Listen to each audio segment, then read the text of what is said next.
ಶ್ರೀ ಗಣಪತಿ ಶಾರದಾ ಗುರುಭ್ಯೋ ನಮಃ. ಯತ್ರ ಯೋಗೇಶ್ವರ ಕೃಷ್ಣೋ ಯತ್ರ ಪಾರ್ಥೋ ಧನುರ್ಧರಃ ತತ್ರ ಶ್ರೀ ವಿಜಯ ಭೂತಿರ್ಧ್ರುವ ನೀತಿರ್ಮತಿರ್ಮಮ.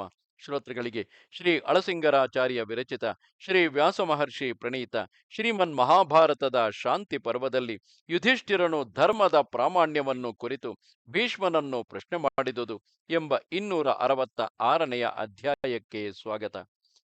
ಆಗ ಯುಧಿಷ್ಠಿರನು, ಪಿತಾಮಹ, ಸೂಕ್ಷ್ಮವಾದ ಧರ್ಮದ ಪ್ರಾಮಾಣ್ಯವನ್ನು ಕುರಿತು ನೀನು ನನಗೆ ವಿವರಿಸಿದೆ. ಆದರೆ ಅನುಮಾನದಿಂದ ಈಗ ನನಗೊಂದು ವಿಚಾರವು ಹುಟ್ಟಿರುವುದು. ಆ ವಿಷಯದಲ್ಲಿ ಗುಣದೋಷಗಳನ್ನು ಕೇಳಿ ತಿಳಿಯಬೇಕೆಂದು ತೋರಿದೆ. ಇದುವರೆಗೆ ನನ್ನ ಮನಸ್ಸಿನಲ್ಲಿದ್ದ ಎಷ್ಟೋ ಪ್ರಶ್ನೆಗಳಿಗೆಲ್ಲ ನೀನು ಉತ್ತರವನ್ನು ಹೇಳಿದೆ. ಆದರೆ ಈಗಲೂ ಇನ್ನೊಂದು ಪ್ರಶ್ನೆಗೆ ನೀನು ಉತ್ತರವನ್ನು ಹೇಳಬೇಕು. ನಾನು ಇದನ್ನು ಬರೀ ವಾದಕ್ಕಾಗಿ ಕೇಳುವೆನೆಂದು ತಿಳಿಯಬಾರದು. ಲೋಕದಲ್ಲಿರುವ ಈ ಭೂತಗಳೆಲ್ಲ ಹುಟ್ಟುತ್ತಲೂ ಬೆಳೆಯುತ್ತಲೂ ಸಾಯುತ್ತಲೂ ಇರುವವು. ಅಲ್ಲದೆ ವೇದಗಳನ್ನು ಪಠಿಸಿದ ಮಾತ್ರದಿಂದ ಧರ್ಮ ಅಧರ್ಮಗಳನ್ನು ತಿಳಿಯುವುದು ಸಾಧ್ಯವಿಲ್ಲ. ಏಕೆಂದರೆ ಧರ್ಮಗಳಲ್ಲಿ ಎಷ್ಟೋ ಭೇದಗಳುಂಟು. ಉತ್ತಮ ಸ್ಥಿತಿಯಲ್ಲಿ ಇರುವವರ ಧರ್ಮವೇ ಬೇರೆ, ವಿಷಮ ಸ್ಥಿತಿಯಲ್ಲಿ ಇರುವವರ ಧರ್ಮವೇ ಬೇರೆ. ವೇದ ಪಠನ ಮಾತ್ರದಿಂದ ಆಪದ್ಧರ್ಮಗಳೊಂದು ತಿಳಿಯಲಾರವು. ನೀನು ಕೂಡ ಸದಾಚಾರವನ್ನು ಧರ್ಮಕ್ಕೆ ಒಂದು ಪ್ರಮಾಣವನ್ನಾಗಿ ಹೇಳಿದೆ. ಆದರೆ ಸಜ್ಜನರು ಯಾರೆಂಬುದನ್ನು ಅವರ ಆಚಾರಗಳಿಂದ ತಿಳಿಯಬೇಕಾಗಿರುವುದು. ಹೀಗಿರುವಾಗ ಧರ್ಮದಿಂದ ಸಜ್ಜನರೇ ಅಥವಾ ಸಜ್ಜನರಿಂದ ಧರ್ಮವೇ ಎಂಬ ಸಂದೇಹಕ್ಕೆ ಎಡೆಯುಂಟು. ಧರ್ಮ ಲಕ್ಷಣವನ್ನು ವಿಚಾರ ಮಾಡುವ ಮೊದಲು ಆಚಾರ ಲಕ್ಷಣಗಳನ್ನು ನಿರ್ಣಯಿಸಬೇಕಾಗುವುದು. ಸಾಮಾನ್ಯರಾದ ಕೆಲವರು ಧರ್ಮವನ್ನು ನಡೆಸುವುದಾಗಿ ತಿಳಿದು ಅಧರ್ಮವನ್ನೇ ಮಾಡುವರು. ಪ್ರಾಕೃತರಲ್ಲದ ವಿದ್ವಾಂಸರು ಕೆಲವರು ಅಧರ್ಮವನ್ನೇ ನಡೆಸುತ್ತಾ ಅದರಿಂದ ಧರ್ಮಿಷ್ಠರೆಂದು ಎಣಿಸಲ್ಪಡುವರು. ಇದೇ ವಿಚಾರದಲ್ಲಿ ಶಾಸ್ತ್ರಜ್ಞರ ಪ್ರಮಾಣಗಳು ನಿರ್ದೇಶಿಸಲ್ಪಡುವವು. ವೇದವಾದಗಳು ಕೂಡ ಪ್ರತಿ ಯುಗದಲ್ಲಿ ಸ್ವಲ್ಪ ಸ್ವಲ್ಪವಾಗಿ ಸಂಕುಚಿತಗಳಾಗುತ್ತಾ ಬರುವವೆಂದು ನಮಗೆ ತಿಳಿಯುತ್ತಿವೆ. ಕೃತಯುಗದ ಧರ್ಮಗಳೇ ಬೇರೆ, ತ್ರೇತೆಯಲ್ಲಿದ್ದ ಧರ್ಮಗಳೇ ಬೇರೆ. ಹಾಗೆಯೇ ದ್ವಾಪರದಲ್ಲಿಯೂ ಕಲಿಯುಗದಲ್ಲಿಯೂ ಧರ್ಮಗಳು ಪೂರ್ಣವಾಗಿ ಭಿನ್ನವಾಗುವವು. ಆಯಾ ಯುಗದಲ್ಲಿರುವ ಮನುಷ್ಯರ ಶಕ್ತಿಯನ್ನು ಅನುಸರಿಸಿ ಧರ್ಮಗಳು ಬೇರೆ ಬೇರೆ ವಿಧಿಸಲ್ಪಟ್ಟ ಹಾಗೆ ತೋರುತ್ತಿದೆ. ಹೀಗೆ ವೇದ ವಾಕ್ಯಗಳೇ ಎಲ್ಲ ಯುಗಗಳಿಗೂ ಸಮವಾಗಿಲ್ಲದಿರುವಾಗ ವೇದ ವಚನಗಳು ಸತ್ಯವೆಂಬ ಪ್ರತೀತಿಗೆ ಆಧಾರವೇನು? ಇದು ಜನರನ್ನು ನಂಬಿಸುವುದಕ್ಕಾಗಿ ಕಲ್ಪಿಸಿದ ಬರೀ ಪ್ರವಾದವೇ ಹೊರತು ನಿಜವೆಂದು ನಂಬುವುದಕ್ಕೆ ಇಲ್ಲವಲ್ಲವೇ?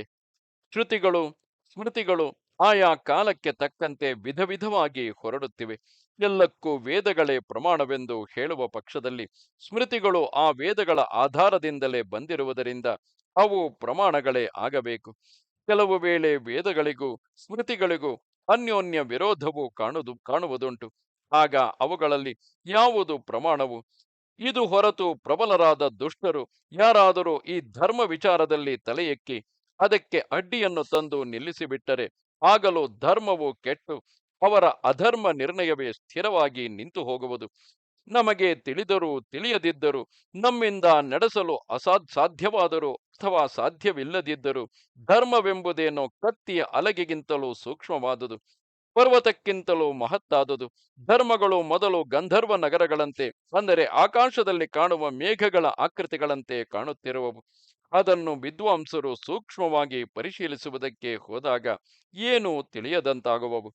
ದನಗಳ ಮಂದೆಗೆ ಸಮೀಪದಲ್ಲಿರುವ ಸಣ್ಣ ಕುಂಟೆಗಳು, ಗದ್ದೆಗಳಿಗೆ ನೀರು ಹಾಯಿಸುವ ಸಣ್ಣ ಕಾಲುವೆಗಳು ಇಂಗಿ ಒಣಗಿ ಹೋಗುವಂತೆ ಸ್ಮೃತಿಯಲ್ಲಿ ಹೇಳಿದ ಶಾಶ್ವತ ಧರ್ಮಗಳು ಕಾಲಕ್ರಮದಿಂದ ಕಾಣದೆ ಹೋದುದುಂಟು. ಕೆಲವರು ಕಾಮದಿಂದಲೂ, ಇನ್ನೂ ಕೆಲವರು ಭಯದಿಂದಲೂ, ಬೇರೆ ಕೆಲವು ಕಾರಣಕ್ಕಾಗಿಯೂ ಧರ್ಮವನ್ನು ನಡೆಸುವುದುಂಟು. ಅಸತ್ತುಗಳಾದ ಅನೇಕರು ಬರೀ ಡಂಭಕ್ಕಾಗಿ ಅಶ್ರದ್ಧೆಯಿಂದ ಕೆಲವು ಕಾರ್ಯಗಳನ್ನು ನಡೆಸುವರು. ಅಸಾಧುಗಳಾದ ಕೆಲವರು ನಡೆಸಿದ ವಿಪರೀತ ಧರ್ಮವು ಕೆಲವು ವೇಳೆ ಧರ್ಮವೆನಿಸುವುದು. ನಿಜವಾದ ಧರ್ಮಶೀಲರನ್ನು ಅಸತ್ತುಗಳು ಕೆಲವು ವೇಳೆ ಉನ್ಮತ್ತರೆಂದು ಹೀಗಳೆಯುವರು, ಅಪಹಾಸ್ಯವನ್ನು ಮಾಡುವರು.